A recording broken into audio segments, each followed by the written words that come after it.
Augmented reality and extended reality aren't just for gamers and tech bros anymore. In public safety, these digital superpowers are being harnessed to give 911 professionals X-ray vision, 3D maps, and an Iron Man level heads-up display, all to save lives faster, smarter, and safer. And no, we're not joking.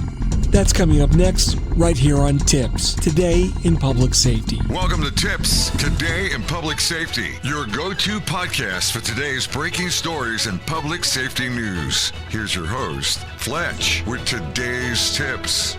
Welcome to TiPS, Today in Public Safety. This is Fletch. I'm an ENP and I'm Vice President of Public Safety Solutions at 911 Inform. 3 times a week to bring you the latest, most informative, and sometimes controversial takes on emergency communications. Today we're going to get into the world of how augmented and extended reality are changing the game for 911 situational awareness. First, let's start with the basics. When you call 911 from your trusty landline, the Public Safety Answering Point, or PSAP, gets your telephone number and looks up a preloaded record called the ALI record, or Automated Location Identification. Think of it like caller ID on steroids, with your billing address attached. Because, well, exactly that's what it is. But here's the kicker.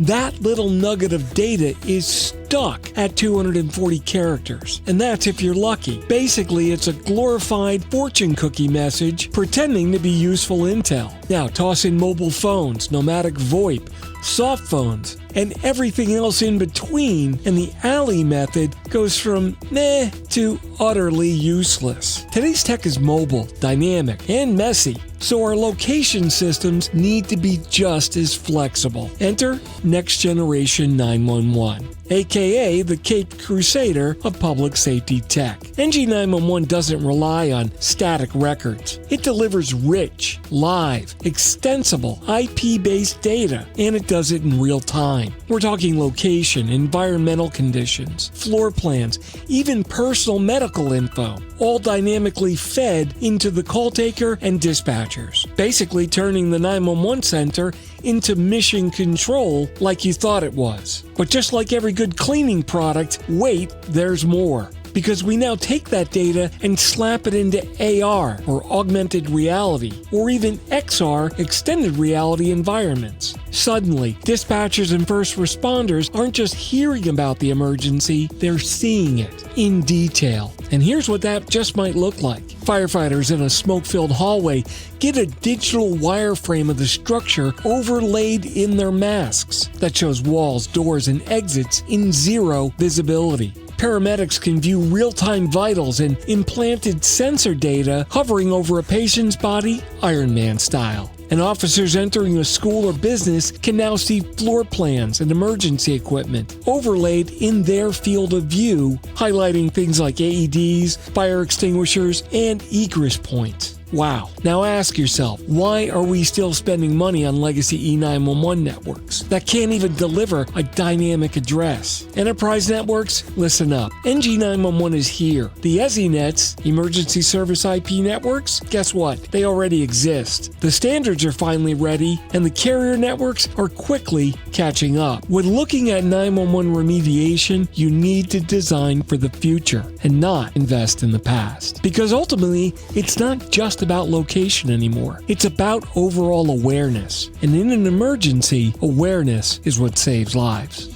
That's it for today's episode of TiPS, Today in Public Safety. Thanks so much for listening. For more updates and insights, remember to follow me on most social media platforms at Fletch911, and you can visit 911tips.com for our complete archive of previous episodes. Stay safe, thanks so much for listening, and if you're in public safety, as always, thanks for what you do every day. This is Fletch. I'll see you next time. You've been listening to TiPS, Today in Public Safety, your go-to podcast for today's breaking stories and public safety news. Hosted by Fletch and available every Monday, Wednesday, and Friday. Catch past episodes on 911tips.com. 911tips.com. That's 911tips.com. Be sure to like and subscribe, and remember to join us each week for the latest on NG911. I am Spider Harrison, the official 911 voiceover dude. Catch me on Sirius XM on various channels, including 90s on 9, the 10 spot, and on the Weekend Countdown on Hits 1. Or don't, regret it for the rest of your life. Either way, I'm good. TiPS is brought to you by 911 Inform, the leading next-generation 911 solution for enterprise compliance with federal 911 regulations. Visit them on the web at 911inform.com. 911 Inform, making every second count when it matters the most.